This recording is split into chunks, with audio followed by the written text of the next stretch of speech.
Cartwright. He should be here shortly. He has some interesting things he want to add to the show. We had a lengthy discussion this morning, and he's going to be armed with a whole lot of new information that some of you may not have heard before. So I'm going to hold out until he comes, and we're going to delve into that bit by bit, piece by piece. We may not cover everything, but what we leave over, we'll leave that over. We'll take that up on for Friday. Of course, you know Friday is open line, and you can discuss anything that is national, that is within reason, nothing personal now. I don't want you to get into any personal matters, any community issue, any constituency issue, any inter-island issue, any island issue, any national issue. Because we have so many things to deal with. So many things are happening. People's constitutional rights are being violated. Didn't I warn you people about this?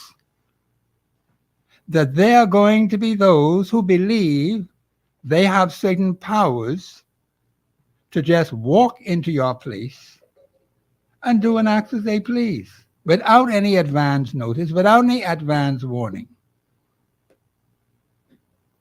And you just are there, left in a state of shock, and the possibility exists that there could be confrontation when people behave that way. And I've said to you, if we do not put the kind of pressure in the right places at the right time to deal with such issues, you're going to find that personalities are going to be emboldened. If they did it to you, they could do it to that other fellow over there and that other fellow around the corner. And you're going to have trouble, Bahamians. We're walking down a dangerous road. And we have to sound the alarm now. Of course, Professor has been sounding alarm for some time. But sometimes you people don't get it, you know.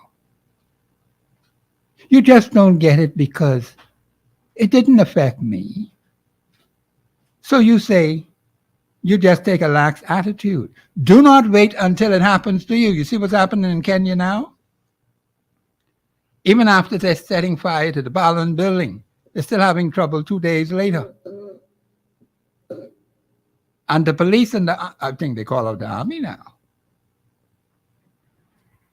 That is why I am saying to the Bahamian people, you have to look and see what is happening in these countries in Africa. Check their record when they were a colony. Check their record and see the types of administrations they have had from the time they became independent.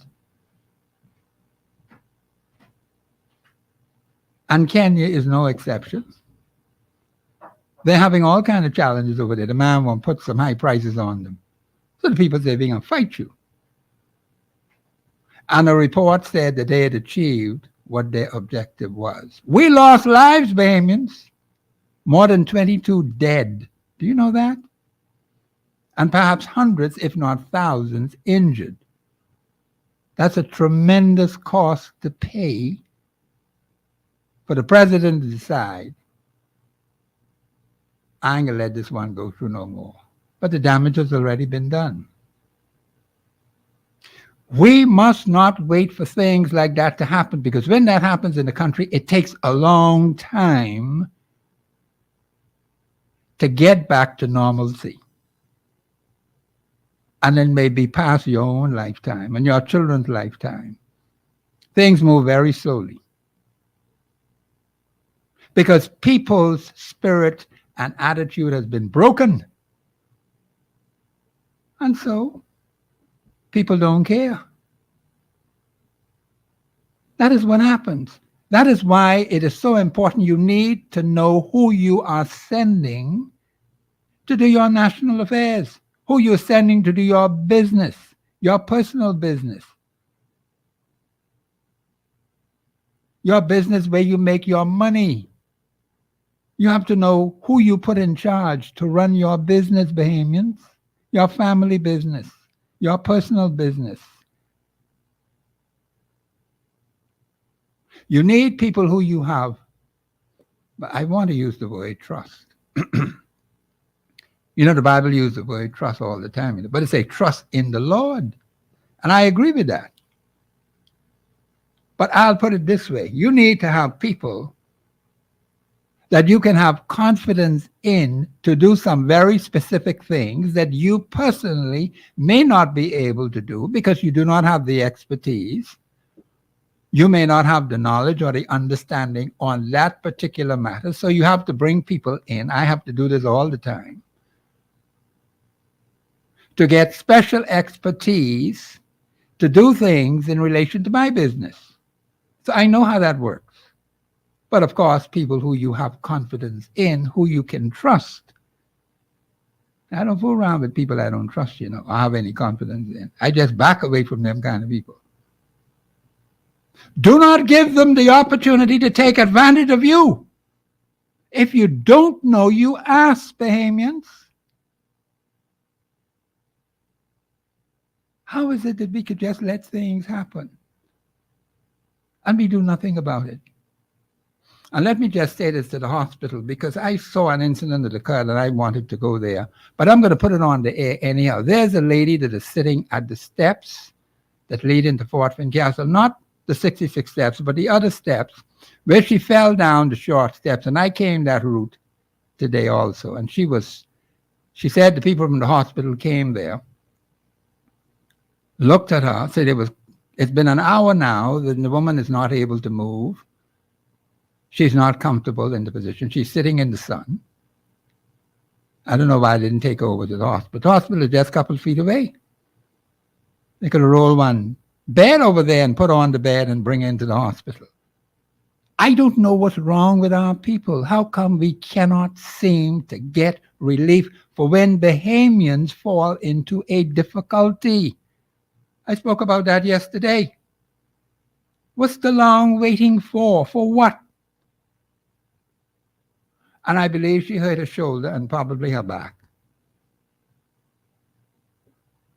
And I said I'll mention it on the radio. And I would like for the people at the hospital, please check this woman out.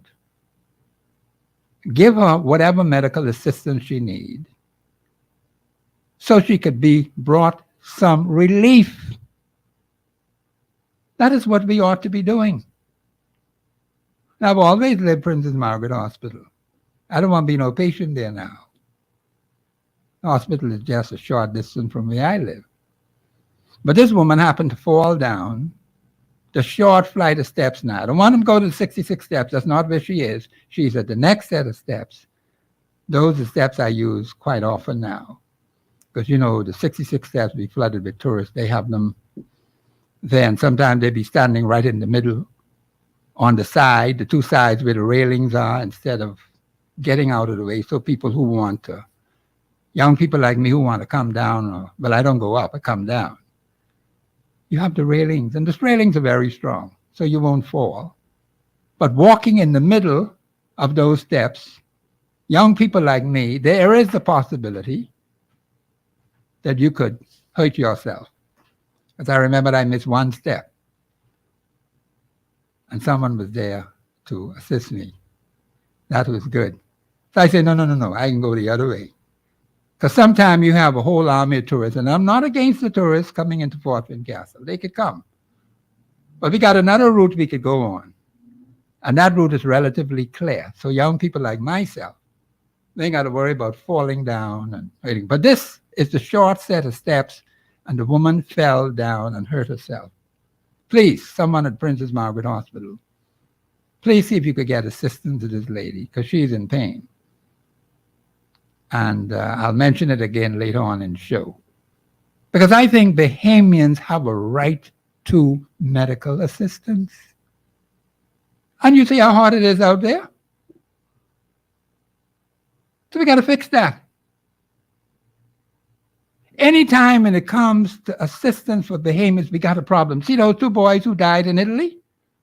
We still don't know yet what happened to them. The man can talk about he got one file. Nobody interested in no file. You think any family interested in any file? They want to know what happened to their relatives because the matter has not been properly dealt with by the government of the Bahamas.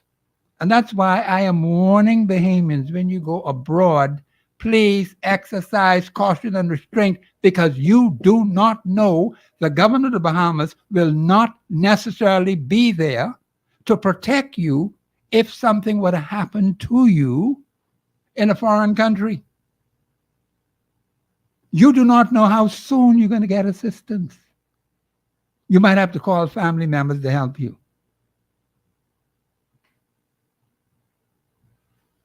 And this has happened time after time after time again. Now we got two dead sons. I think they buried over here. They brought the bodies over here and buried them. But the matter has not yet been resolved. Why are the Italian authorities taking so long to tell us what's happening? And then, of course, you had former Commissioner of Police, Greenslade. He was supposed to be the first one to get over there and deal with it because he was in England. But I don't know if he still is. I don't know if he still is the High Commissioner. I think that's what they call him, High Commissioner in England. I believe you have a call on the line. Call you live on air. Go ahead, please. Yes, good afternoon, Mr. Sidney Magada Walter Thompson, Berenice. Professor. Yes, ma'am. How are you? Give thanks to the Almighty God through Jesus Christ of Nazareth and the Holy Spirit enveloping us, and divine salutation goes out to His Majesty King Charles III and Queen of Consort Camilla, and get well wishes to Princess Anne. Also, my mortal boss, former Prime Minister Hubert Alexander Ingram. See, you said it's not about personalities. First and foremost, Mr. Thompson. Yes, ma'am. Let me give you condolences because I heard your brother died who got the information that you were supposed to be honest. Yes, ma'am. That is correct. And I need to say, all our nation leaders, our prime ministers, from at least from Sir Stafford Sands straight on down. Yes, ma'am. We are coming to a universal shift, and the tactics that has been played by expatriates will no longer be, because we have one of the best Minister of National Security up to date. Don't care how the tactics, how they try to attack him. I heard a disturbing attack on another station by a hummingbird. I think she called herself a hummingbird advocate. And why I am calling Mr. Sidney MacArthur Walter Thompson, because I was the lead investigator in plenty of the financial crimes of Judge and all others. And I told my police officers to stand back because what we are dealing with is not regular crime. All these murders and everything has to be dealt with as transnational organized crime. And thank God for the late Dr. Bernard Nottage for entering it into the Hansard and in the House of Assembly under the Christie administration. So therefore, we know that we have to go with the older folks because the younger people has no idea what is going on. Yes, ma'am. Now I must address the leader of the opposition. I thought that he would have taken upon himself and clarify what has happened with that murder for hire. He, as a responsible, want-to-be prime minister, must clear that because there are files on that because Mr. Louis Bacon was and still is a military man. These things has to be addressed openly. And also with the situation with the chairman and Minister, I think he was the National Security, Marvin Dale. All those things has to be addressed openly and publicly in that House of Assembly. That's why when Mr. Ingram, I told him he will be cleared, Mr.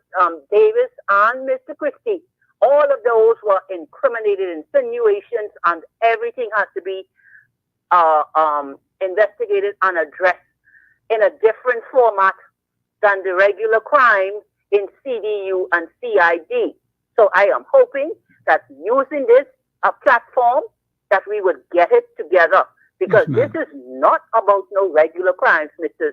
Thompson. Okay, because we have people coming in on these boats, can be doing the hit and all of the concerns about the LGBTQFS, yes, whether it was a lady or not. we have to deal with that Yes, from we a do. different perspective. I think she's Taylor,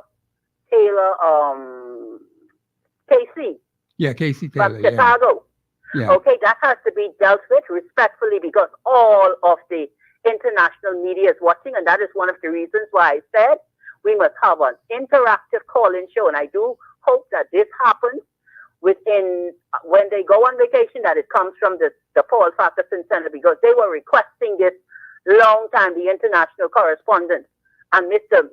Pintard, if he is so concerned with continuing as leader of the opposition, also Mr. Sands, all those controversies and with the money, the $1.5 million and all that sort of stuff, that has to be cleared up officially and from the House of Assembly by this now leader. Yes, okay? ma'am. Yes. Otherwise, nothing is happening for them. The PLP shall return and hand this nation over properly because all those files have to be closed. And Mr. Monroe, he has to deal with all of this publicly, and I will share the information through my mortal boss, former Prime Minister Hubert Alexander Ingham and Mr. Christie, because they were kicked out in '84, and that's why I keep saying about 1984. That's the year when A.D. Hanna, he walked out from underneath the late Prime Minister, father of the nation, Mr. Tinling, and all our white Bahamians have been attacked as racist. They are not. Okay? All of this has to be cleared up. Thank you. Berenice, let me just ask you this. Do you have any understanding as to, you mentioned a whole lot of things. Yes, sir. And let me just say this about the average Bahamian, which I know you have concern for, because I just talked about a lady who fell down the short steps. I was coming to work today in Fort Wayne Castle, and she said one or two persons came from the hospital to see her, and she was waiting for over an hour.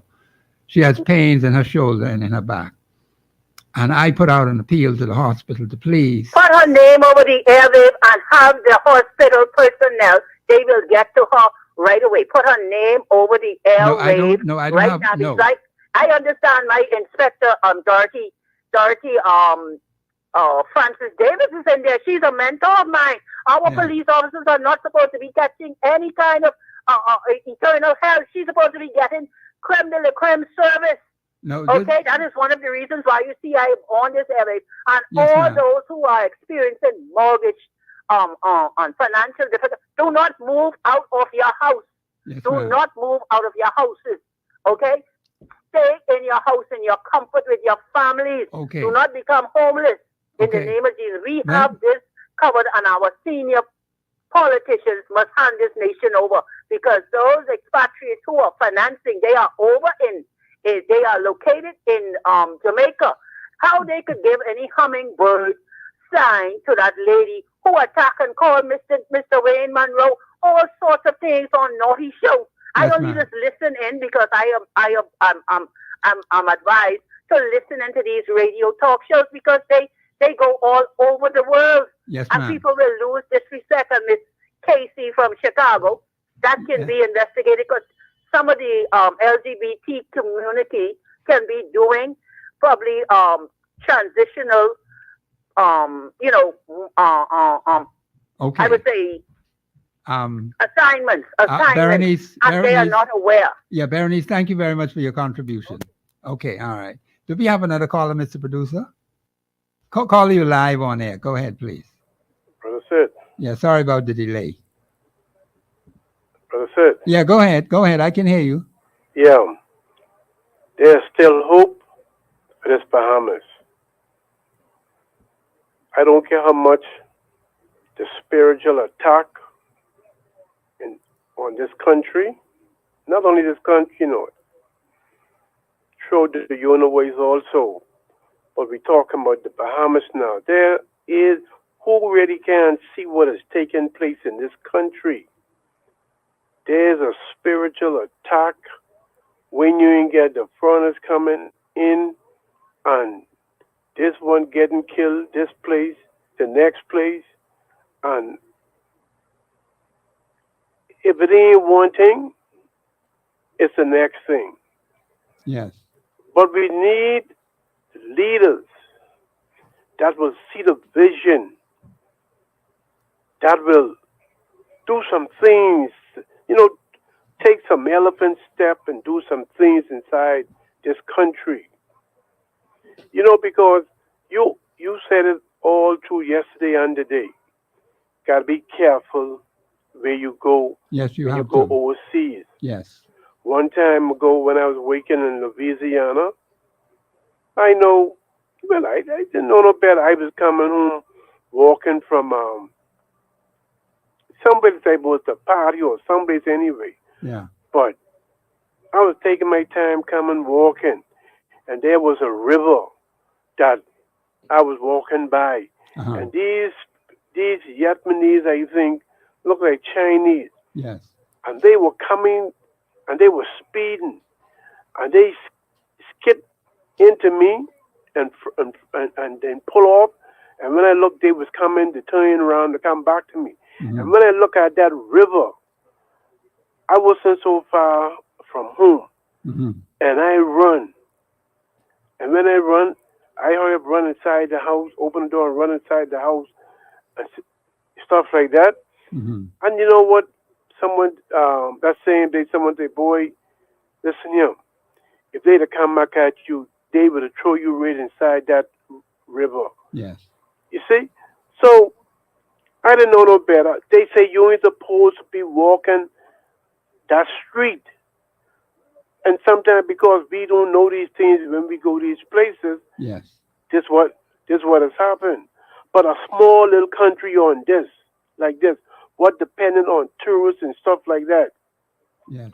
The people who get hurt from first is the people in the hotel, the Strawweight Market, the people on Bay Street. Because why? When they work, they bring their money and stuff over the hill.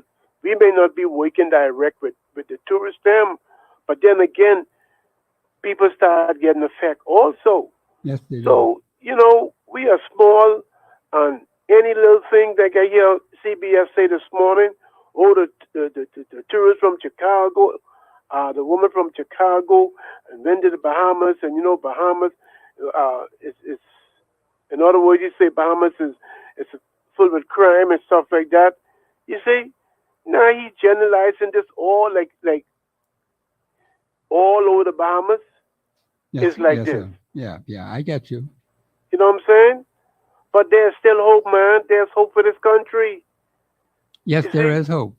But Huh? let me just ask this question. Is the I nation can't hear you too good. can you hear me now? Yeah. Is the nation responsible for the actions of an adult who comes here, doesn't go where the particular personality is supposed to go, but perhaps went somewhere else, and something would happen to them? Are we responsible for that? No, we're responsible. Okay. Because you see, I see the Ministry of Tourism bending over left, right, and center to cater to this particular personality who is apparently missing, as they say.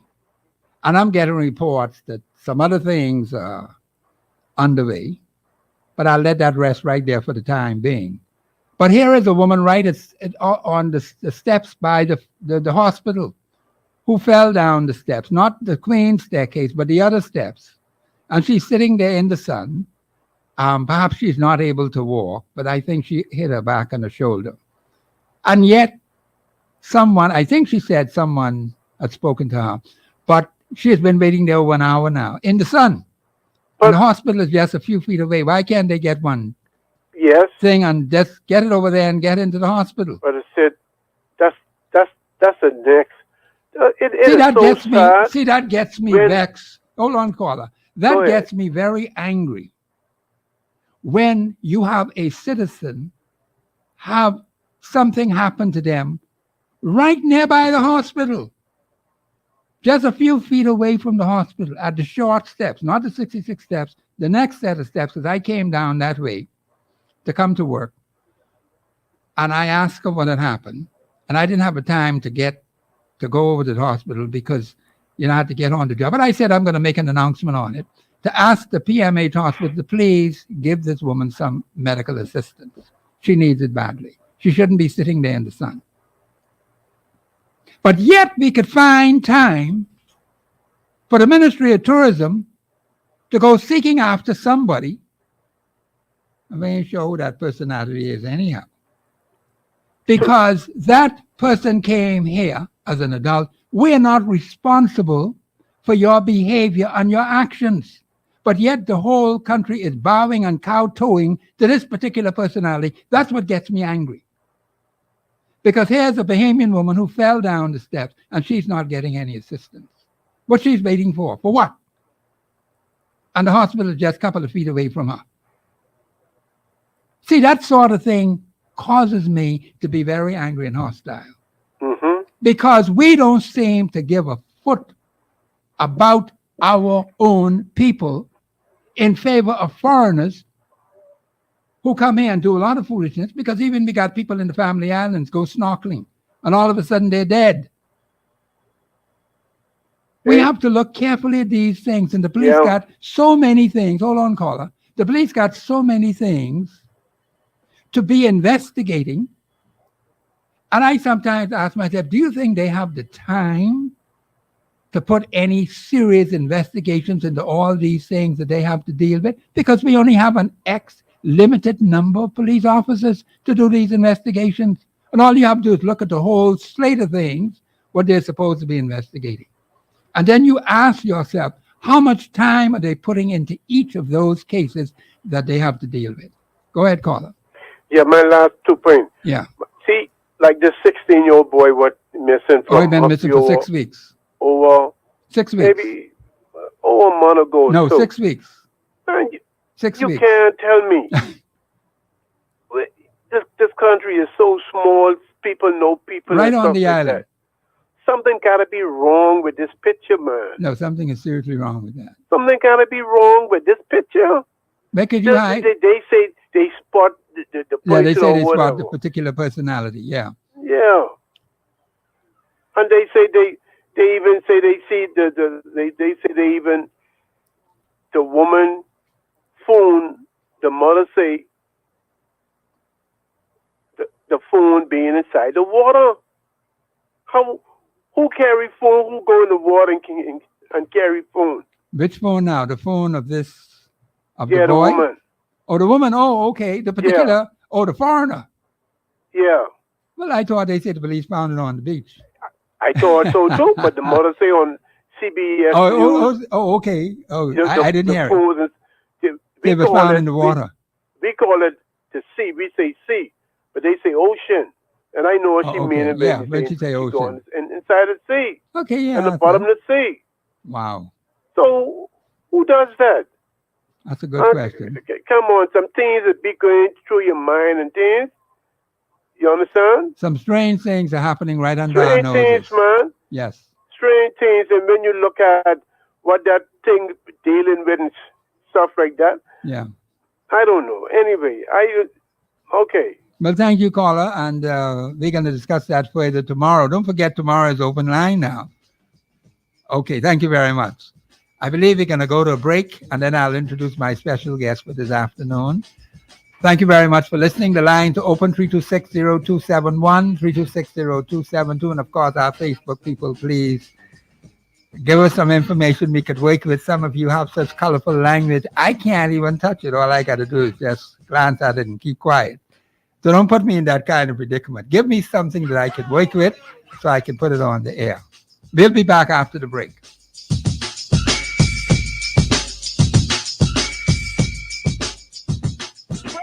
Express yourself live.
pleased. I really dig your company. It's your chance to join the discussion of today's issue.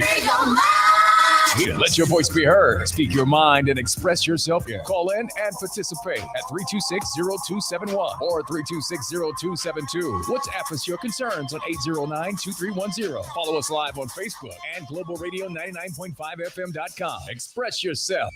This is Professor Sidney MacArthur Walter Thompson on the Global Radio Network 99.5 FM. Yes, you need to express yourself and also to take the necessary appropriate action that is essential to make sure that you continue to have your rights, your freedoms, your privileges not being trampled upon, because there are those right in our midst who are flying in the face of the Constitution of the Commonwealth of the Bahamas. We're going to talk about that.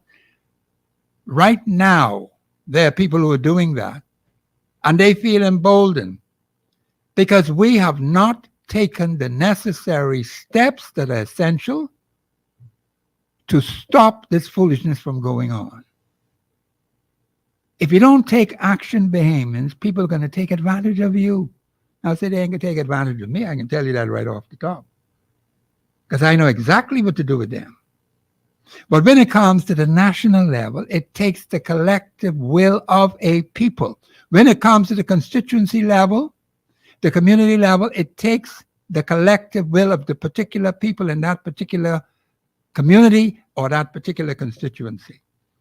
That is where you have to cooperate with others or meet with others of like mind to achieve an objective.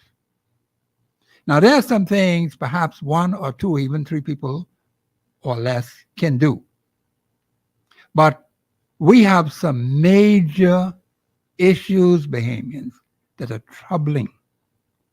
And something that's happened just recently is extremely troubling.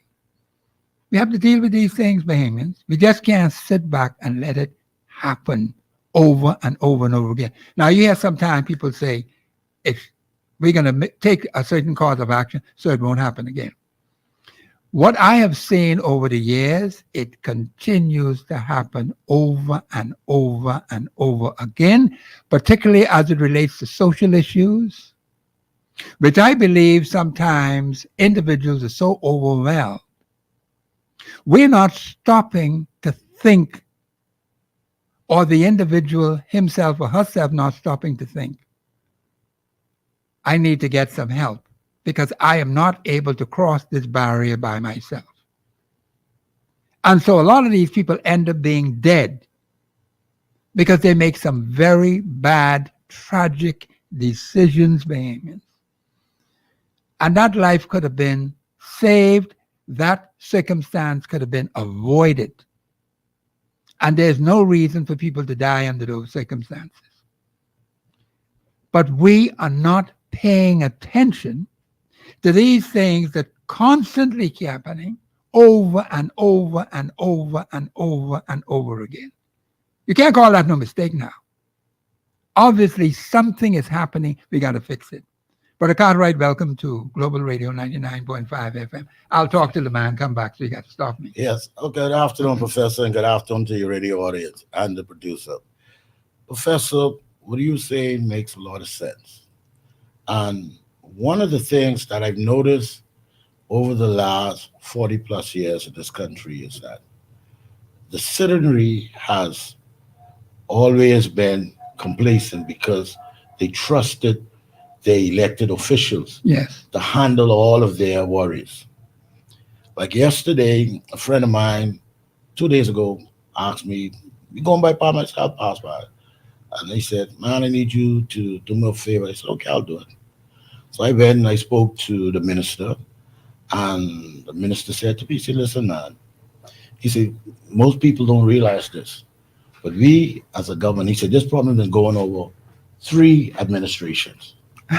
And he said, "When it comes to health care in this country, we are lacking, but we're trying now to fix it." And he said, "We don't have all the ideas." He said, "But if people have ideas to help out improve," he said, "we're willing to listen, but you got to show up." And I said, "Okay." I said, "Well, Minister, XYZ, the person has a problem, they basically go to dialysis. And he says, he said, oh, he said, give him my number. And I said, okay. And he said, do you know that the government of the Bahamas pays for the public hospital for them to go to dialysis and the private setting? He said, but the problem with the private setting, they are very backlogged.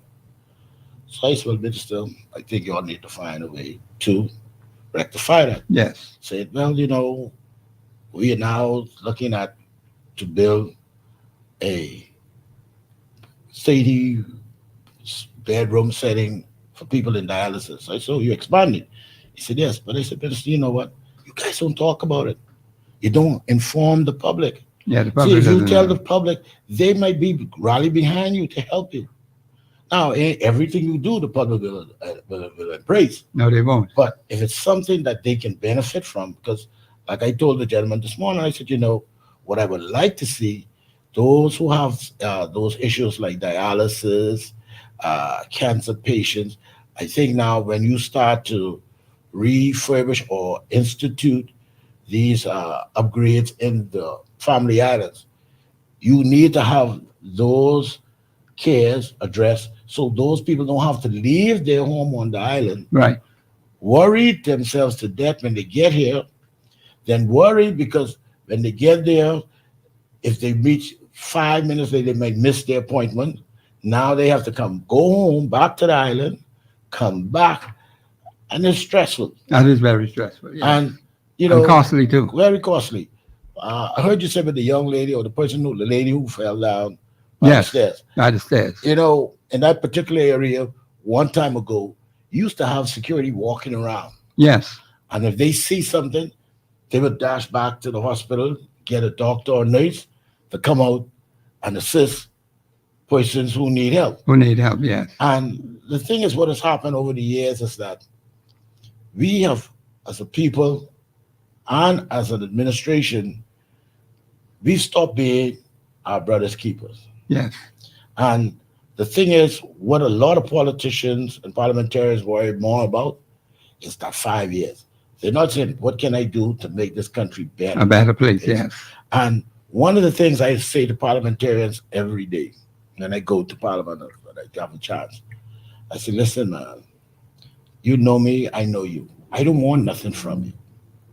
Because I know most parliamentarians, when they see friends or family or persons they know from their constituency, Yes. they assume that they want some money. Oh, some money, yeah. And I also said to them, I said, no, what I want from you is to make life easier for my neighbor. I said, do you realize right now, if you go, I said, maybe you don't know, but I will tell you, parliamentarians have a very, very low approval rating with the public at large. That is correct. I said, this ain't coming from no political hack or troll. This is coming from a brother who understands and observes. That's the way it is. And I said, if you walk around, I said, sometimes, I said, especially you guys now who we have first time, I said, your obligation is to your constituents. Yes. And I said, because these constituencies are very large now, you need to move around because you might find that in a particular area, their problem is different than the person in that area. Like That is correct. Like I always tell you, like I live in St. Barnabas. You live in Centerville. Yes. Centerville proper cross over Collins Wall, That's right. comes back to East Street. East Street, yes. So you have different pockets of that area. That's correct. Needs to be addressed differently. Differently, yes. From those who live on the other side of Collins Wall. That's correct. Who lives up on Forfeit Castle. Yes. Who lives down there at Mason Addition. Who lives to Ross Corner. And see, I tell people this again. The gentleman or the lady who is elected for that constituency, it is not a party person. Election is over. Yes. They're a party person at the time of election, and once the results come in and they have constituency meeting, you can go there and give your concerns. Don't tell me, Lord, I ask you who you vote for. But what has happened is that if you look at the situation today, as I know in my area, those particular party colors are still up. So they're having either their branch meetings and their constituency meetings in the same location. So now a person who wants to come out, are you coming out to a branch meeting or are you coming out to a constituency meeting? Because you have two separate entities altogether. Meetings for persons who are members of that particular political party. That's one set. Are you having a meeting to discuss constituency issues, but then when you go to the building, you got them party colors all over the place? They moved them yet. You know, I just tell MPs, And that's the problem. I just tell them straight up. Your branch meeting for your political machinery, I think you can do that once a month. But your constituency meeting, you need to have that at least twice each week because everyone is different. Yes. And you should make it clear. Take advantage. Use the radio. Use smartphone. You send out your people to points and say, listen, tonight we're having a constituency meeting. All are welcome to come and list their concerns. Yes. See, when you dialogue with your people and you make them feel that they're part of something, don't make them feel a part of something when it's election. Yes. Elections only held once in a 5-year span. In that span, your job is to represent those who voted for you, those who didn't vote for you, and those who didn't vote at all. That's right. Because that's the community, and That's that's the community. city. That's And so you have to basically, and I think what has happened is that a lot of these politicians or parliamentarians, I should say, the people who they call their generals, and I always tell people this, a lot of them are doing a lousy job. If I was a parliamentarian, if my generals couldn't tell me the name of 10 people, and I look on my map of my constituency belt, give me the names of those people who live through this corner. Give me 10. And if you can't tell me, man, I tell you coming next week, make them a little payroll for him. Where are you going? I need people who could work because I need people to bring me, feed me, and let me know what's going on in the community so I can now follow it up. Yes. And so if someone comes to me and says, well, you know, Professor hasn't been feeling well. If I'm the MP since Centerville, okay, he's in my constituency polling. Okay, where do you know he lives? Yeah, let's go visit him. I come to you, just that human presence alone goes a long way. That goes a long way, yes. And I think many of our parliamentarians, see, I like the idea that I think it was Mr. Ingram who came along with this 2-term consecutive term in office and you collect a pension.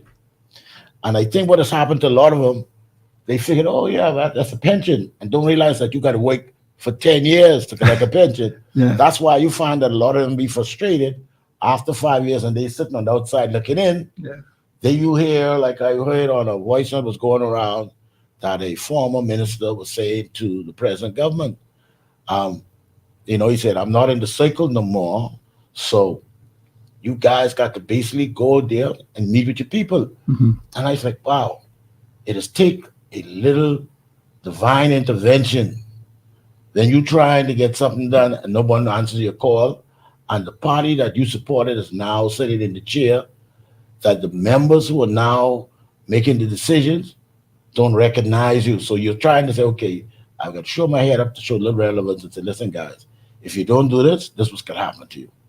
But I listen and I speak with many of the members of parliament.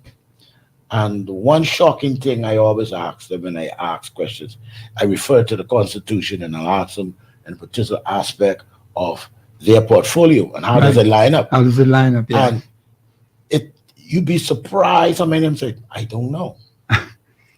And this is what scares me because I hear other voices say, well, we can change the system. But I said, if you change the system and you get the same setting again, you're back at zero. You're back at zero. That's and I correct. explain to people, this system of constitutional monarchy, whether people like it or not, this is the best system for the Bahamian people because it allows us to challenge, it allows us to question, and because of these referendum keys to these articles, Yes. we can now use the power that is given to us to use those keys to say, hey, you ain't doing this right, and make it worse. Yes. The man who's supposed to, or the lady who's supposed to advise the government of the Constitution Yes. is the AG. Yes. That's his post. Yes. He's supposed to go through that Constitution every day and sit back to the government and say, hey, guys, we off. We need to get back on, Mr. Prime Minister. And then the Prime Minister said, what do you mean? Well, according to the Constitution, Chief, we off. Let's get back on track. Yes. And he is supposed to be the one that keeps the government and the parliament on the right track. That's correct. Because he is the top legal mind. Yeah. Chief. Yeah. Chief. Yeah. And so when you have him not knowing, and you now looking around, and I was like, what is going on? Yes. We have now an AG who looks to the chairman of his party, who is a minister in another portfolio, Right. advising him. And I was like, if you want that post, tell the Prime Minister, Chief, I would like to be the AG. I don't want to be in this chair as Minister of Foreign Affairs. And the AG can then go into another aspect of in the government's agency. Another gripe I've always told people that I've always faced is this. Okay. Our Constitution tells us that the minimum size of the cabinet is 9. Right. And I remember Sir Lyndon had 9 when we went to independence. Yes. But I noticed no one put a cap on it. No, And I there's no think- cap. And I said to the former Prime Minister, Dr. Minnis, I said, my good friend, man, I like some of these ideas you campaigning with. Will you put a cap? He said, I'm going to look into it. I said, okay. And I used to go to Parliament and I used to let him see me, to let him know, look, man, you made me this promise. I want you to keep it. Yeah. And it hurt me to see that the people who helped him put this platform together Yes. to win, those were the people who were ostracized from helping him make good, sound decisions. Yes. It all came down to these, I call them retreads politicians, Right. who basically had their opportunity, and because they made bad decisions, whether it's financial or whatever, they're now coming back hoping that, okay, well, my party's in, and they're hanging around, and they say, oh, well, I could give you some advice. And when you look at it, all the bad advice, and like I said to him the other day, I said, all those people, I said, my friend, all those people who were around you, when you were stepping into that chair, where are they now? They have abandoned you because you're not useful to them anymore. That's right. And I say this to all parliamentarians. Be careful who you have around you, Around you. Yes. because these are the people who you'll be looking out to.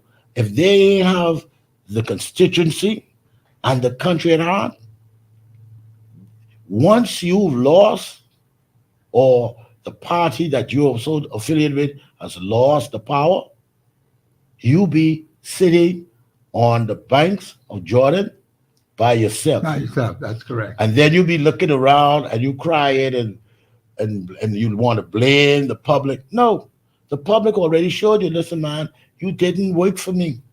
You didn't care for me. That's right. So now I am going to take this power that was given to me and I will exercise you and let you know, here's the door. You can go home. You can That's return right. to your business. Right. And I keep telling them, do not go to Parliament using that as a stepping stone to make a career. No. There's no such thing, and I always try to explain this to people, there is no such thing, if you look at the Bahamas landscape, as a career politician, because only one person tends to get that grace. Normally that happens to be the leader of the party, which is basically becomes the prime minister. Yes. Everybody else is a short term. And so when you step into that chair and that position, you have to start from day one, fight for your constituents, fight for the people who put you there, because at the end of the day, if it wasn't for them, you wouldn't be there. And this is one of the things.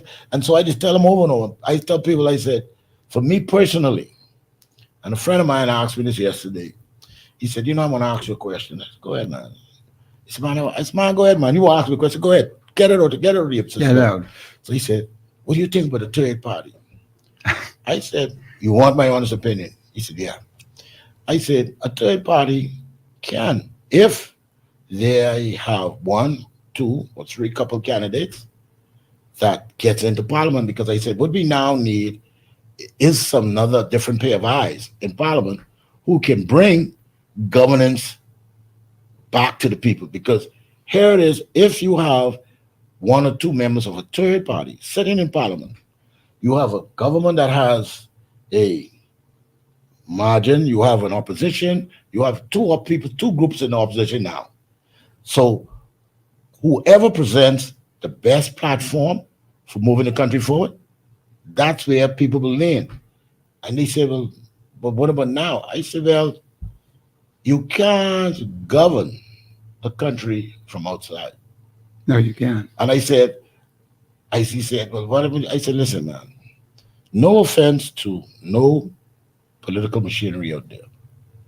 The only way you can affect change in this country, if you're not the government, is you sitting in the opposition and you bringing new ideas and you hold the two parties in their feet to the fire as a member of parliament. Right. Because inside parliament, they're the only ones who can make change, who can make They laws. can make the laws, yes. Which the Correct. Constitution allows. Yes, it does.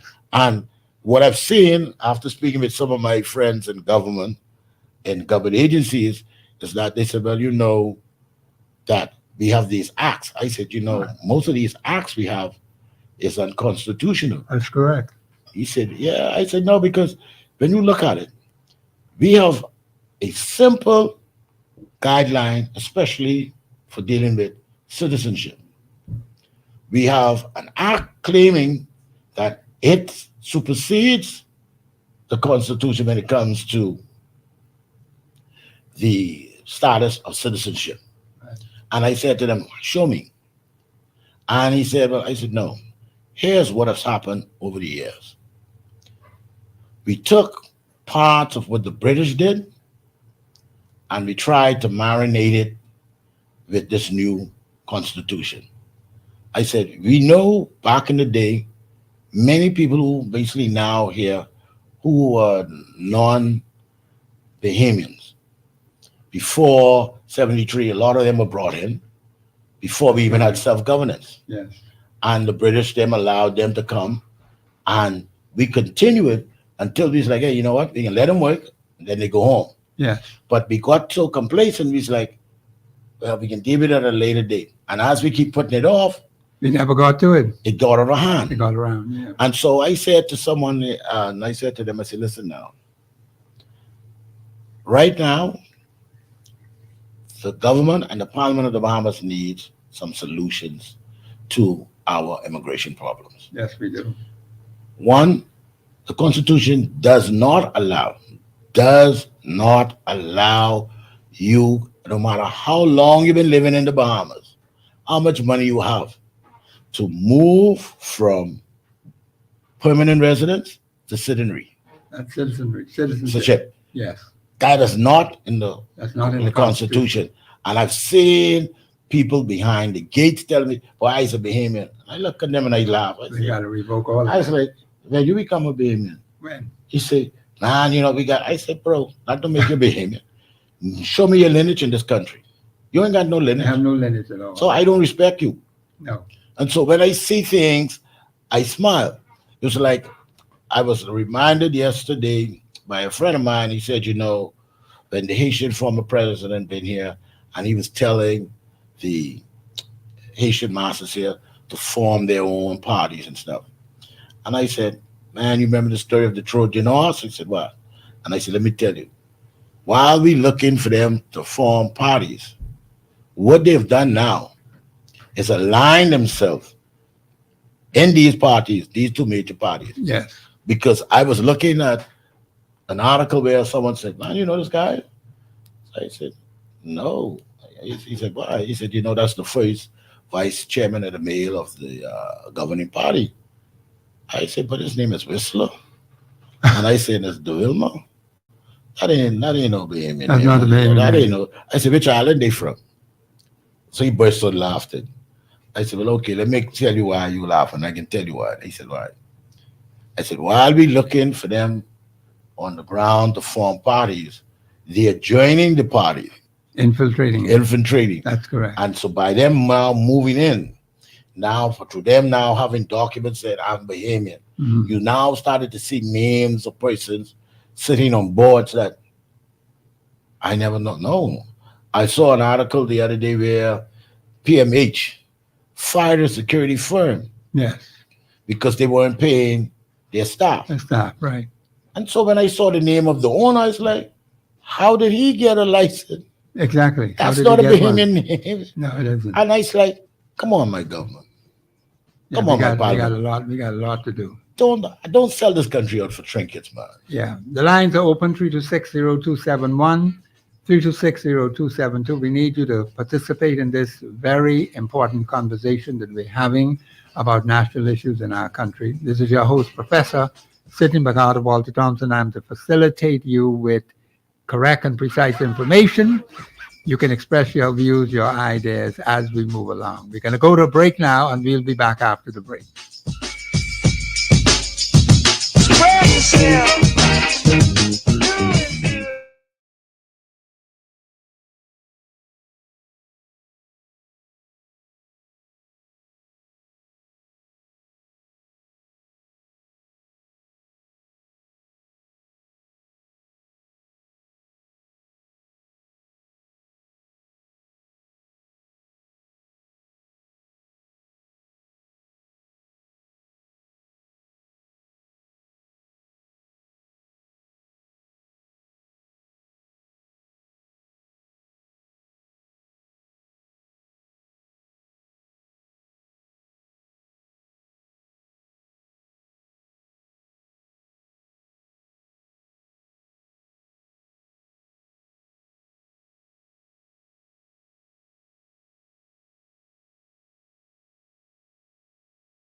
Street.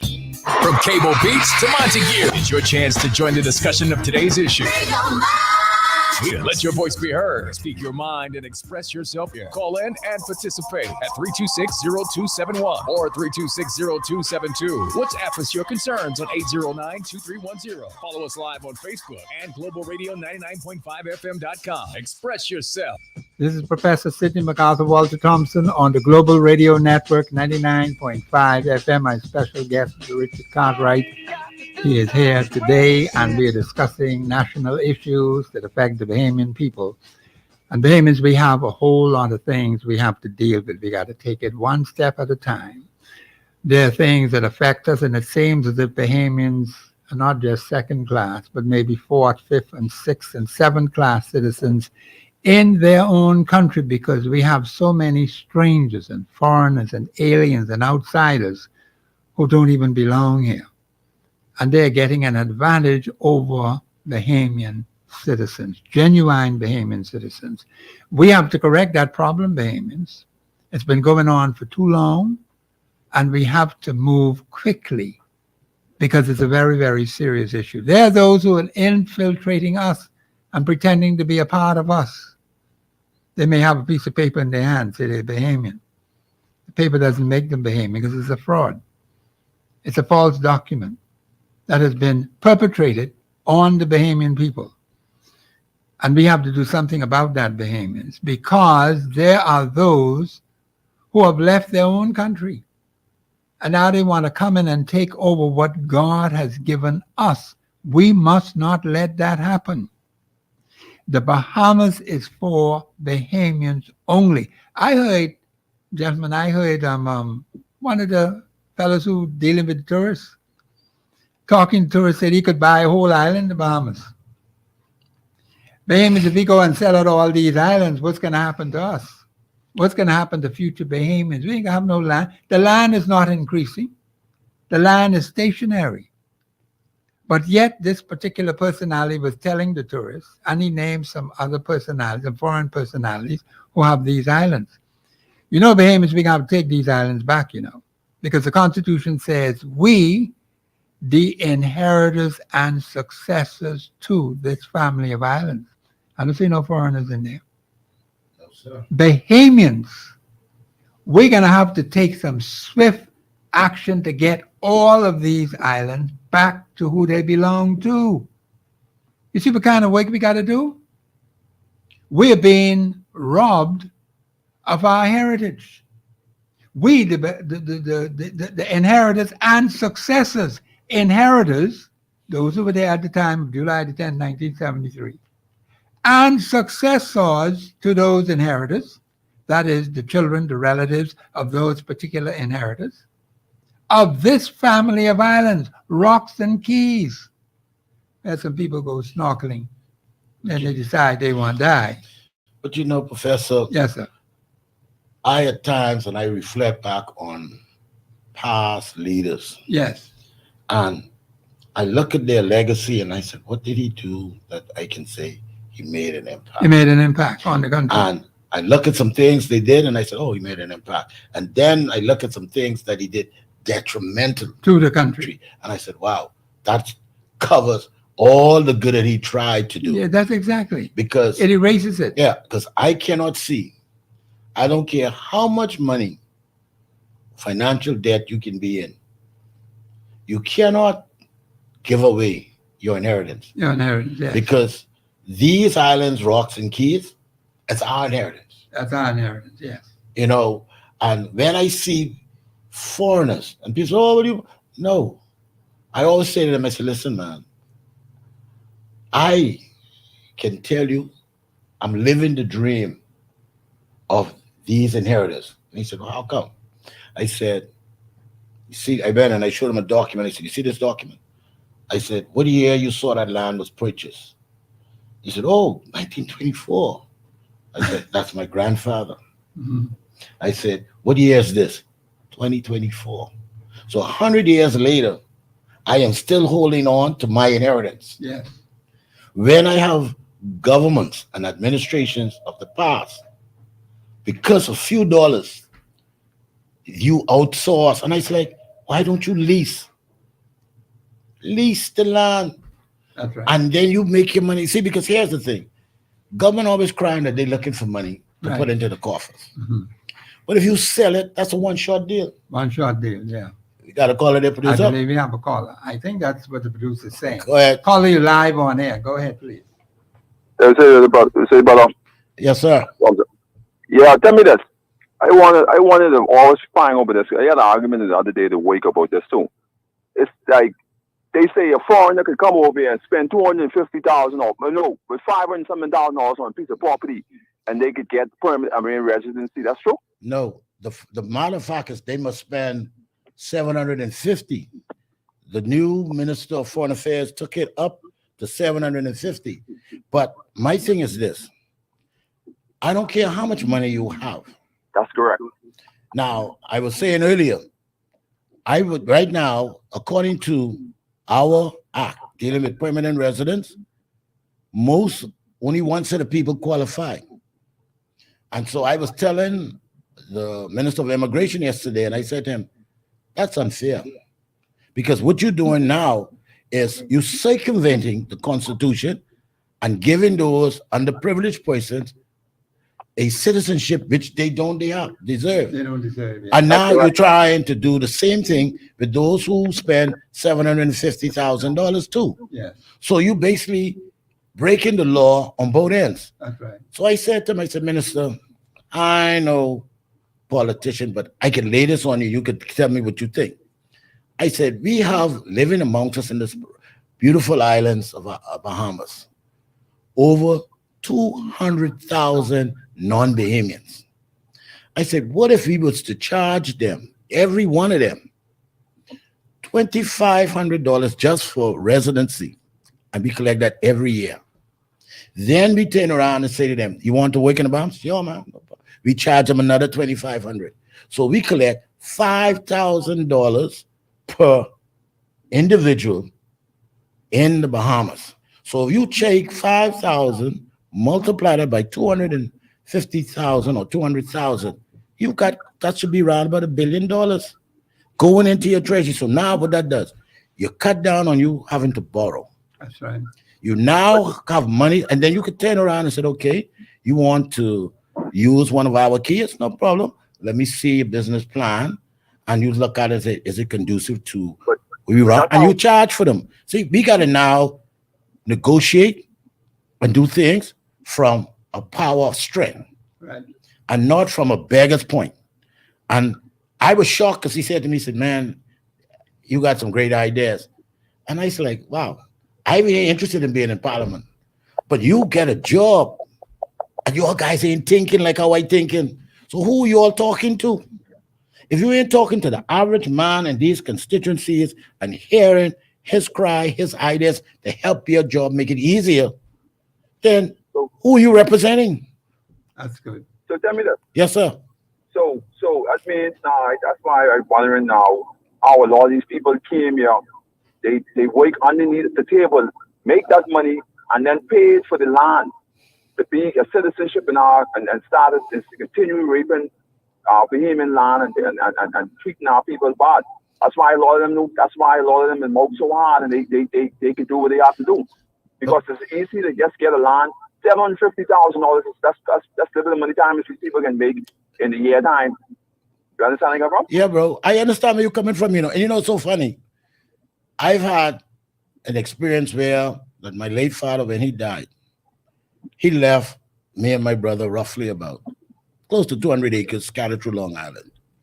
And I was like, boy, I don't know if them people let me kill me if I go around there claiming land. Until I went and took the documents that my father left us, took it to a lawyer, and I went to a couple lawyers, and they were shocked to ask me, where did I get these documents from? I said, the documents, what's the name on it? I said, that's my grandfather. She said, you know that these stuff are recorded from 1924. I've had, since my father died in 2013 and my mother died in 2015, I've had people approaching me and telling me, man, that's too much land for you all. Let us get someone you could buy, y'all could make some money off it. I said, No. Bro, who inheritance is this? This mine or yours? I said, this me and my brother and the rest of us inheritance. I said, you all don't understand this part of the Constitution. I said, we Bahamians, and this is why I always tell people this. Yes, I have married with the foreigner, but I'm mainly married with my own. Because why?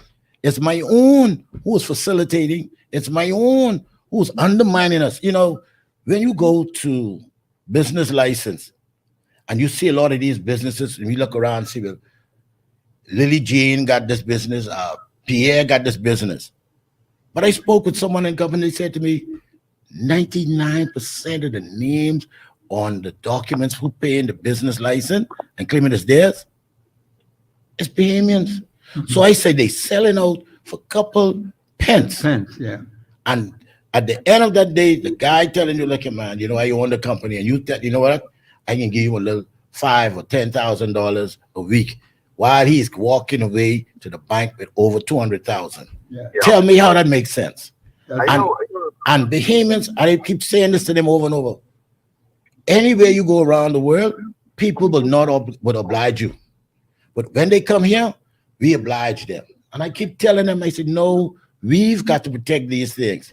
I remember when they had that hotel down there in Exuma, and the hotel was looking for property because it was too small. And I remember most of my friends who lived in Exuma around that area, they sold their property. And I said, hold on, why don't you build the cottages and you rent it to the hotel and let the hotel pay you for it? That's right. He said to me, man, that look like that could be hard work. Hard work. And I see him now, I hate to say it, but I see one of my friends the other day. He looks older than me. Yeah. Because what he's done was that he drinking himself to death, right, fretting because he realized, and he said, oh, they swing me. No. I said, if the government tell you, pay someone buy your land, you tell the government, sell them, they own. That's right. Tell That's them. what he said, reap what you sow, or sow you reap. Yeah. See, you got to realize this. We put ourselves in bondage, you know. Yeah. And the thing with it, we's the one who get us in poverty and us can't get out of this generation curse. We just be in a generation curse from our forefathers, you know. And we don't have the one to try to pull us out of this. See, we need someone, and we keep putting these people in parliament who been from on the ground, lay on the dirt, and you put them in parliament to help us out. They feel like they don't even walk on, they don't even ride on them road them with all wake up. Yeah. But you know what I tell people, call up, and someone asked me this yesterday, and I said to them, I said, listen, I am not endorsing any grouping, but I said, here's how we're going to get good governance. We know there's only 39 seats in our parliament, only 39. So imagine right now, if we give a government one seat edge, and we have a third party on the edge in opposition, along with the existing opposition on the edge ready to come and replace them, you would now see everybody on their P's and Q's. You know why? Because they said, "Boy, if I don't do this right, them two fellas over there, one of them could take my job." And so we need to now, and this is why I tell people, I say, listen, man, it ain't always about governance. It ain't all about sitting in that chair, you know. It is what the Englishman used to say, you be the kingmaker. Yeah. So if we put people in parliament where we have a balance, if you look around the world, you see in England, France, Germany, you're seeing the power shift. You've now seen the power shift in America, where people who never voted for certain parties crossing over. People who they thought was, they said, oh, but they can vote for us because they are children of immigrants. These people are saying, oh, Lord, I may be a child of an immigrant, but I ain't want nobody else come over here to take what I got. So they fighting. I don't see nothing wrong with the third party, you know. No. We don't have nothing to lose. Let's make we've been going through. My mother died 80-something years old, and she didn't have nothing good to say. So, but all in her years, she was losing out, and she was struggling through this time and day. Yes. We don't have nothing to lose now if we go put someone else in. What else they can do?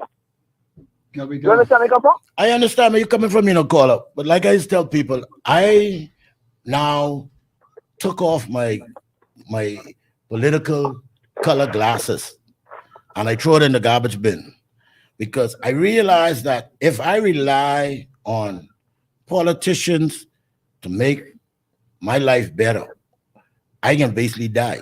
So what I used to do is I used to say, okay, I know one or two, and I put hell on them, and I said, listen, man, don't come around me. And they said, man, you can't help me. Now, what you can do, you could make life better for my neighbor, because here's the thing, my neighbor need help. And if my neighbor come and look into me, I could be a threat to you if you push me to that point. And this is why I tell them, your job is to make life easier for every Bahamian. But before I get to go, I just want to leave it. I used to campaign with the DNA. I've been in the DNA party from the start, and I campaigned for them from since they was open from branch straight up to Orintia. And I used to go campaigning all the time, house to house for years. And you know what I realized? The Bahamian people, they is the one who get the country out of this. They didn't want nothing. No. You know the first thing they asked us? Oh, we need plywood, we need door, all these things. They ain't want him in the future. And you see, and a bunch of little children running around the house. They say, "This But you know why? Right here." But you know why? And I see this every time, and I go to Parliament and sit down and observe. A minister will go when they go to a break, right? You got a bunch of people hanging outside Parliament. Minister. And you see the minister walk over. He slip one $20. He slip one $40. Slip one $50. And he look at me and smile. He said, boy, you ain't got to worry. They coming back next week for that same 20 to 40. And that's how they go. Instead of they saying, I don't want that 20, boss. They said, what you want? I need 1,000. Hold on now, this fella coming. Hey. And this way you got to start making them work. We cannot allow these people to sit down in a job that we paying them for, you know. They ain't paying us. We paying them. And I used to try to tell people. What the Bahamian people want. The Bahamian, this nigga, I can be 40, 46 next month. Man, I got you by 20 years. The Bahamian people, that's what they want. This nigga, you will go there and you will build a whole house for them. they still, when you still will go and vote someone else in, who their mother and their grandmother from, see, a lot of this for PLP and FNM is generations. Yes. They had them, their parents brainwash them from young. They never went out there to experience and like me. I used to work for the FNM one time ago. And I sit down one day and I say, hold on, man, ain't nothing changing. I have my daughter some. I say, if I do what's right for them, I want with me now, because I know how to make it. If I do right from them, if God bless me to see 80 or 90, if I fix the country for them, they could be able to take care of me. Because a lot of parents are right now using their pension money to pay rent and pay bills for these children who they cost. You know what I mean? Who caused the problem? They caused the problem. They cause it. And, caller, as you go, right? I just ask people over and over, and people's like, you're the hardest person to please when it comes to politics. I say, of course. Why should I grow up on just only eating corned beef when I can eat steak?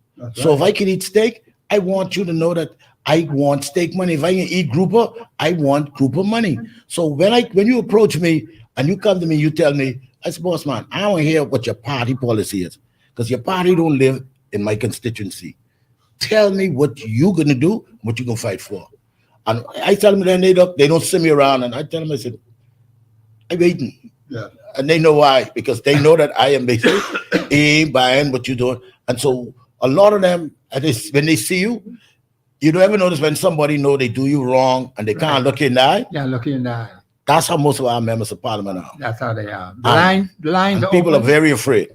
3260271. Thank you, before I caller. go on to them. Yeah. See, the thing with it, right?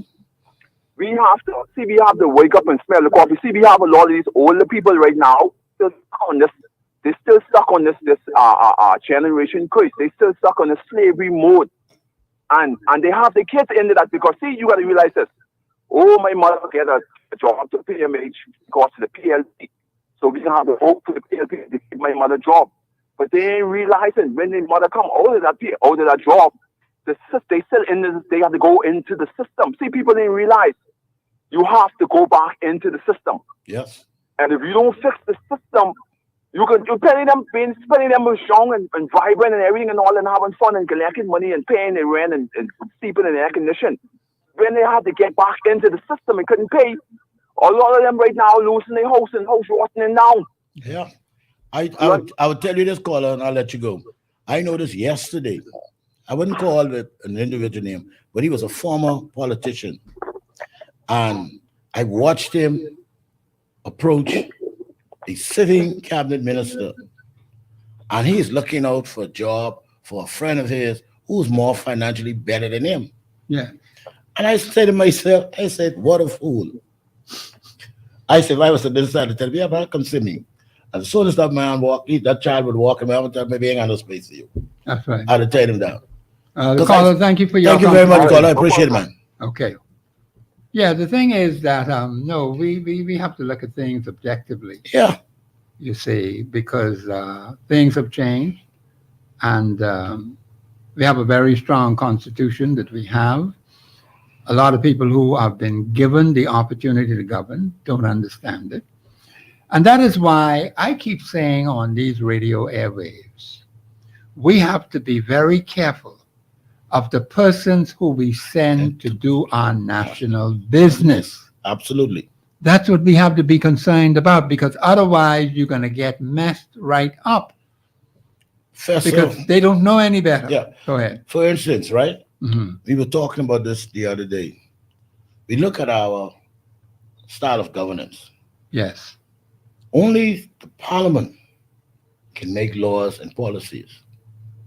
But how is it that you're telling me that you did an act, that you give away parts of your power to people like permanent secretaries? Yes. These are unelected officials. Unelected, yes. Who decides the fate of direction where the country goes. Yes. And on top of that, and I asked a politician this the other day, how foolish can you be to give somebody who's not elected the power that you cannot fire him and I can fire you? Isn't that something? I said, That's how very foolish. interesting. I could fire you, but you can't fire them. It just doesn't make any sense. It's like the fellas, like I remember the Governor General said that one time about go back. We forget that we are the servants. Right. And I think that's what has happened. The parliamentarians are so lackadaisical and lazy in doing their duty, which they was elected to do. Yes. They created these avenues and not realizing that it's detrimental. Because how's you going to tell me, as a minister, we have a policy, this is where we're going to move toward to take this country, and a PS going to tell you, well, boy, minister, ain't nothing happening.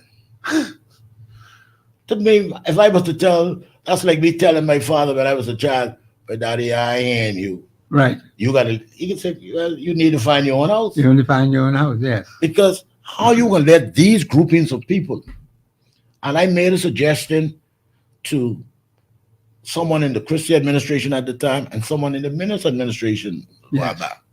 I said, hey, is it possible that you all guys can take, because I know you all can do it because the Constitution allows you all to do this. Look at some of these acts and repeal some of these things and pull back some of this power and use it. So he said, wait a minute. I said, you want a 5-year contract? He said, yeah. And I said, you want a renewal on that contract? Yeah. But you put somebody in a job that you can't move, you can't fire them. All you can do is put them in another office, put them in another. And I said, that is not good. And I said, here's the thing. The guy ain't worrying because if he knows that he can still get paid, he happy. You could tell him, put him on even daily tree. And he's still getting paid. And getting paid in his full. And not performing. And not performing. I said, hold on, man. Put them on the same contract you want, 5 years. And you could do it whereby that the 5 years might overlap you and your successor, whoever. And if they ain't performing, you basically move them away. Yes. We have been sitting with many permanent secretaries. And you look how long they say, I've been a PS 30 years. Yes. And you say, well, what has happened in that ministry in 30 years? In 30 years. While you were there. Nothing. Exactly. Nothing. Nothing at all. So why should we continue paying you for doing nothing? Yes. You could do that nothing on your own time. And I said, like I was telling my brother that, and I said, you all would hate me if I was a prime minister. He said, why? I said, because I was going to draw plans whereby that once you pass 15 years as a PS, and in that 15 years, I didn't see no upliftment or upgrade in that ministry, man, I said, I'm firing you. I tell you, man, you're 15 years, close to your age. You can retire, give you early retirement. I will give you early retirement. I tell you, man, you could go fishing, you could go farming, you could do whatever you want, because I'm going to make sure I put it in law. And I'm going to show you this is what the law says now. Because I want the law now to line up with the Constitution. How can you be a government and you have persons like directors, PSs and stuff, right, doing their own thing? That's right. We've seen, and I've heard friends of mine who are PSs said, we've seen government come, we've seen government go. And the sad part about it, what these brothers don't understand is that when you fight against your government, because I always tell them, you only have one government elected at one time. That's right. We have no 2, 3, 4 governments. One government. So when you get the government of the Bahamas come to you and say, this is our director. If you have some objections, then you sit them down, minister, this policy you're looking at, I think y'all, this is how it's going to be, because this is where we see it going down the road. And you have that dialogue, and you all come together, and you all bring changes. One of the things that I've always challenged every minister of every administration, take time out, go sit down with your line staff, ask them questions, because some of the best ideas ain't coming from you. That's right. It comes from them. From them, yeah. And because they're working and they know the system. What system, yeah. And they can help you. And they can. And they can make you a better. It's like I would tell PSs, my friends who are, I said, if you don't encourage your understaff, why should I try to see that you get better, higher pay? They It cry. doesn't make any sense. Yeah, no. That's correct. Yeah, I think we are going to a break. This is a break we're going into. This is Professor Sidney McArthur, Walter Thompson. Mr. Cartwright is my special guest. We'll be back after this break.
On Global 99.5, I'm Buddy Grid for the Quiet Storm.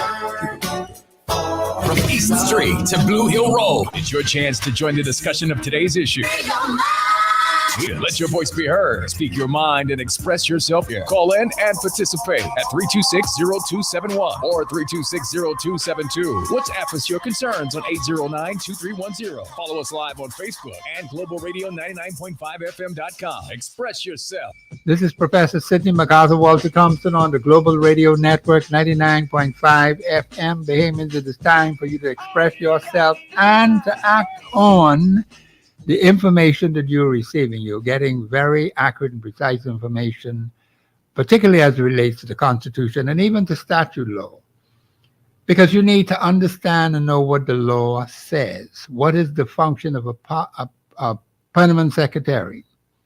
What is the function of a minister of the government? Let me just say this about the minister. The minister is appointed by the prime minister. Or let me put it this way. The personality is recommended to the governor general to be appointed to the cabinet. And the Department General makes the appointment. The Constitution says the cabinet has what? Overall direction, that's one. Overall control, that's two, of the government. Remember now that the minister is a part of the cabinet. So when the prime minister decides, I'm going to put this minister, you're the minister for education. The particular personality who has that function has what? Overall direction, one. Overall control, two. And of that ministry, that's three. Whatever that ministry is, Ministry of Education, Ministry of Foreign Affairs, the authority rests with the minister. That is what your Constitution says. And we have gotten it all wrong for the last 51 years.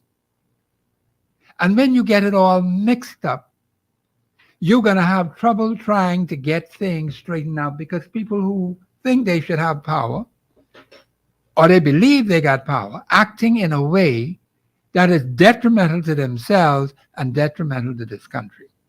There's no way the Constitution says a permanent secretary has more authority than the minister. It can't work. The Parliament has the authority to pass laws, Article 52(1) in your Constitution. Not no permanent secretary. This is utter nonsense and foolishness that we have been allowing for 51 years, Bahamians. And there are some people who have been taking advantage of us, making big money off us, and at the end of the day, what do we have? Nothing. We have nothing, Bahamians. Where is the success rate on these particular personalities? What have they done over that 51-year span? And incidentally, what has the minister done over that 51-year span? What has happened in that ministry, which you can point to say that this is something that has benefited the Bahamian people? What is important? Benefits to the Bahamian people or benefits to a particular personality who gets money, goes off into the sunset, and apparently supposed to be living, quote unquote, a good life, while the majority of your citizenry, see, this is what gets me angry, you know. When you have people who've been given authority to run your national affairs, they're benefiting from a personal standpoint at the expense of the people, and then you ask yourself, well, what has been happening for the people? It's the people of the community that are supposed to be benefiting from these things that we have in our country, these islands, these rocks, these keys. That's our inheritance. And we don't seem to be benefiting at all, because I always ask the question about major national problems that have been solved over the last 51 years. I think it's only 51 years in July the 10th. Can you name any such problem that existed, and here are now the benefits coming to us as Bahamian citizens because the government of the Bahamas has been instrumental in solving that particular problem or problems? Had 51 years to do it. You know, Professor, Go ahead. I'm looking right now, Article 88, which deals with permanent secretaries. Yes. And here's what it says.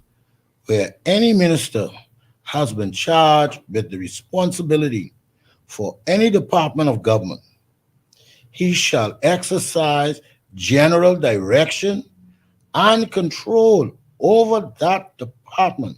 Okay, stop right there. Notice what the same language that is related to the cabinet, because the minister represents the cabinet. That department, that ministry, he has what? Read that again, please. Any minister has been charged with the responsibility for any department of government. He shall exercise general direction and control over that department. Stop right there. That's important, Bahamians. That's constitutional. The minister has the overall direction and control, not the permanent secretary. See, we got this whole thing all mixed up. And then people can talk foolishness about they can't be moved, they can't be counted. Come on, man. Here is a direct, hold on, Mr. Cartwright. See, this is what I'm trying to get people to understand. Here is what your supreme law says. And I tell people, show me in the Constitution where any permanent secretary could control any ministry. It is not there, Bahamians. We got to stop this foolishness and this nonsense. The minister has to take responsibility because the Constitution says that is his responsibility. Go ahead, Brother God. And subject to such direction and control, the department shall be under the supervision. The department shall be under the supervision of a public officer. In this Constitution, referred to as a permanent secretary. Now, the Constitution says the permanent secretary is a supervisor. Nothing more, nothing less. Don't talk no nonsense in my ears about any permanent secretary controlling any ministry or controlling any department. Come on, Bahamians. This is why our country is so frigged up today. Because we have people messing it up, ministers not doing their responsibilities. And so we have a mixed up system, and we are all suffering as a result of people doing things that are not constitutionally sound. And I'm glad Brother Cartwright read that because we were supposed to get into that. And Brother Cartwright, that's a good thing. Yes. Because you see, I always knew that no permanent secretary does not control any ministry or any department. That's the minister. Yeah. And it goes on to say, appointed for the purpose, provided that 2 or more government departments may be placed under, again, the word supervision of one permanent secretary. That's correct. And, you know, Professor, people always ask me, say, man, look, every time I see you, you have this independence order, the Constitution, you throw it around the bag with you, you don't let it out your eyesight. I said, brother, if I let it out of my eyesight, I lost. You lost. You completely because lost. I can't contradict, I can't point out, because this year gives me all the guidelines All. how this country is supposed to be How governed. it's supposed to be. And not cutting you off, but Cartwright. Bahamians, if we had parliamentarians and the cabinet running things according to what the Constitution says, our country would be in a much better position. Absolutely. Because you have to take responsibility. You don't want just the office, or you getting the perks, you getting the benefits, but you're not taking responsibility. That which is good and that which is bad. You got negatives and positives, Bahamians. So the minister, the Constitution says the minister, the permanent secretary, is only a supervisor. Supervisors don't have no real power. Supervisor is the under boss in terms of the person who is the manager, because he is only a supervisor. That's only a supervisor. That's all I'm saying. That's what the Constitution says. A permanent secretary is only a supervisor. And their job is to carry out the policies that is handed to them. The minister, who turns around and says, listen, this is the direction we, the elected government, would like to go. Right. And if that permanent secretary doesn't like the idea or feels that that position is moving contrary, he can make suggestions, but he or she cannot override the minister. No, they can't. He or she cannot hire and fire. That's right. You know, and I've been looking for this, and I keep just asking about, everyone keeps saying, oh no, the permanent side. I said, hold on. Are you saying to me? I said, let's be real. a group of unelected officials Unelected. who answer unto themselves, because they don't answer to the people. They don't answer to the people. That's correct. Because the people who answered us is the ones we can hire and fire. Exactly. And we can do that in a 5-year span or a short-term span, whenever they want to call a quick election or whatever. But they have. That's right. But here you have these unelected personalities doing their own thing. Making policies. And they ain't supposed to make no policy. They ain't supposed to make nothing.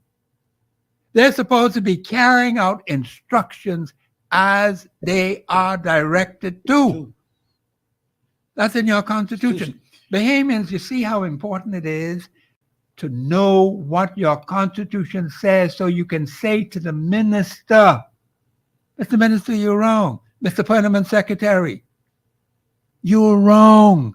Here is what the document says. But these people are way out of line. Say they run in ministry. Any crap like that? They can't even run a damn department. You know what has made me smile? And I always tell people, they said, oh, but you know the Civil Servant Act. I said, hold on. No. Time out. Any act or law that is inconsistent with the Constitution shall be deemed null and void. Article 2. Read Article 2. Read Article 2, because they don't understand that. Let's read Article 2. Read the whole thing in Article 2.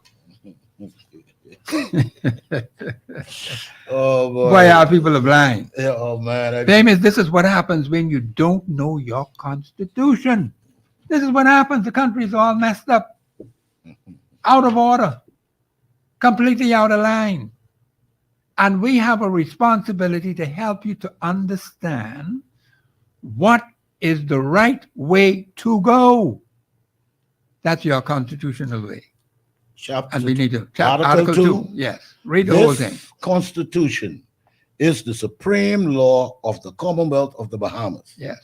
And subject to the provisions of this Constitution, if any other law is inconsistent with this Constitution shall prevail, and the other law shall, to the extent of the inconsistency, be void. So a lot of things that those permanent secretaries are doing is void. Absolutely. See, that's the problem. That's why we all mixed up. Because it is not being done according to law. Any statute law must comply with constitutional law. It cannot be contrary to the Constitution. If it is contrary to the Constitution, to the extent of its inconsistency, it is void, meaning it's no good. It has no legal standing. That's what people need to understand. And so we could correct the minister, we could correct the permanent secretary and say, no, sir, it don't go that way. And you know, Professor, when you look at this, what has happened in our parliament is that every administration comes along and they say, well, people say, oh, government is continuous. I said, okay, yeah. Yeah, that's true. I said, I agree with you. But I said, is it continuous if they're wrong? Yeah, that's a good question. You look at me, what? I said, is it continuous if they are contrary to the Constitution? Yeah. So what we've been seeing here in this country is that every administration, because they saw their predecessor done something, right, they continue it. That's correct. And I was like, you haven't questioned it. You know, people don't realize it, general public. Our parliament has a library with all of the statute laws that has been passed in our parliament, sitting in the parliament. You know that you as an ordinary citizens can go and get copies. When you have members of parliament have not taken advantage of all that vast knowledge. Vast knowledge and information, yes. Right downstairs from them upstairs. Right downstairs. They don't even go and look it up and say, well, let me see if we are doing this correctly. Correctly, yes. If we are following the law of the land. That's laziness. And, you know, when I hear people talk about, oh, we can make this law, and I said, okay, go ahead. I said, you make the law, and I can see how it lines up with the Constitution. Exactly. And once it ain't line up, I can call you out. That's right. Now you get mad with me, that's your business. That's your business. But I ain't checking for you. I am here now to let people know, me and some of my friends who are the patriots, we will defend the Constitution. You certainly will. And we will go to the bitter end to explain it, to expose it, and show you the inconsistencies. And then we're going to push. See, some people say, oh, well, you can't make it up. Here's the thing. All governments relies on the one thing that they fear the most, the voters. The voters, yes. And as much as we educate the voters to say, listen, these things they're doing is inconsistent with the Constitution. That's right. You now have the power to do whatever you want to do. So now they know, hey, we better fall in line. That is why I always say to people that the Attorney General's job is to know the Constitution and to advise the government when they're going off track to say, hey, you're going against the Constitution. That is correct. And if you have a Attorney General who doesn't seem to know the Constitution of the Bahamas, that's a problem. That's a big problem, because we have seen over the years the information coming out of the Office of Attorney General has been not constitutionally sound. That's a fact of life. And you have all these, what you call legal brains or personalities in that department. None of them have stood up and tell the man, listen, we're not going according to the Constitution. You got to tell him. yes, because he don't know. He don't know. And if you don't tell him, then you make it known to his boss. His boss, yes. Sir, That's correct. in all due respect, you're being given poor advice. That's what has been happening over these many years. The advice that has been given from the Office of Attorney General has not lined up with the Constitution. That's why we have all these problems in our country. And there are those who work in the office. I heard one person was talking to me the other day, a couple of weeks ago. And I said to myself, well, what's the point of you being there? Yes. That doesn't mean anything to me, because nothing good is coming out of that office to help the average Bahamian in this country, so that the average Bahamian can have a better understanding of what he can do as a citizen in this country, a better citizen. This is why you find that many people in this country have no understanding about law. Statute law, I won't talk about constitutional law, that's out of the question. I mentioned that last night in the meeting. Yes.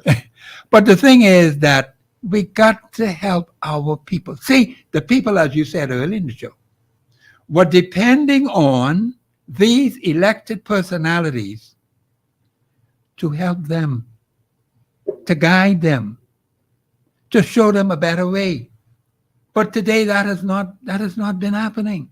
Now, what we have to do, every single thing the Prime Minister says, every single thing that a minister, the government says, every statement or anything they put out there for public consumption, you got to scrutinize it. And you ask one question: is what the Prime Minister saying in this speech, is it constitutionally sound? Yes or no? If it isn't, then Article 2 kicks in. Yes. And then you point it out to him and say, yes, sir, you are not following the Constitution, yes. And then let him try to explain why he's doing what he did. What he's doing, yes. And then you can go back to the Constitution. Still, you're not following it. Yes. And so what has happened over the years is that many persons, I used to laugh, and I remember as a child, you say, boy, if you ain't a doctor, you ain't no lawyer, you ain't nobody. Yeah. And as time went by, and I now reflect, I said, everybody put on a wig on their head. Yes. I said, that's like me putting on my costume at Junkanoo. At Junkanoo, yeah. And that's we all look fully regaled. Fully regaled and everything. But we don't know what the law says that's according correct. to the Constitution. That's the problem. And that's where we've been having these personalities. Yes. Keep mixing up. Keep mixing it up. Like I spoke with someone the other day yes. in a government ministry. And the person who's in charge is acting. And he said, I was brought, a person said they were brought along to help them. to show them the ropes. Yes. And he said, he said, man, it was much easier for me to put a rope around a donkey's neck and lead him down the road Right. than to take this individual who's acting and doesn't appears to want to listen Yes. to sound constitutional Advice. Yes. And they person feels that I'm the boss, so Yeah. and he said, man, what the brother don't understand, he's only acting. That's all he's acting. The fella, you can be replaced just like Just that. like that. Just the snap of your fingers. And I was like, why are we still having this problem? This is 2024. Right. These problems should have been behind us. Long time. And we still have these personalities. We still have these personality problems. Believe that I am in charge. In charge. I'm the boss. Yes. And I got the power. And I was like, do you write the check? No. So you ain't got the power. So you ain't got no power. And that's why I look at a lot of these government agencies and stuff. And I look around, I was like, where they going with these things? Mm-hmm. And you just have a lot of people just complacent. Well, I had no money, so now as a minister, I got me a chauffeur, I got me gas, I could buy clothes, all the little perks that, okay. But the main perk, the main key for you to stay there and get, if you want that pension, is to serve the people who elect you. Yes. Do your best to serve And that's where they're falling down. Yeah. Falling down. I think I hear the music. Brother Cartwright, make your last comment before we lose the show. I would like to say, Professor, yes, sir. Is that I would like to see the Bahamians be aggressive and knowing their constitution. I would like to see that. And the reason why everyone who comes to the Bahamas can quote our constitution better than us. That's right. But they don't want you to know theirs. Right, definitely, yeah. This is Professor Sidney MacArthur Walter Thompson on the Global Radio Network. Thank you very much, Brother Cartwright, for coming out. You very interesting information that you gave to the people today. We will be on air tomorrow between 2 and 4. We'll have an open line, and some of this stuff will be discussed today. We'll carry on tomorrow, but also what you may want to add to the conversation. This has been Professor Sidney MacArthur Walter Thompson on the Global Radio Network, 99.5 FM. We'll be on tomorrow at 2 o'clock. Have a very pleasant afternoon, and thank you very much for participating and listening.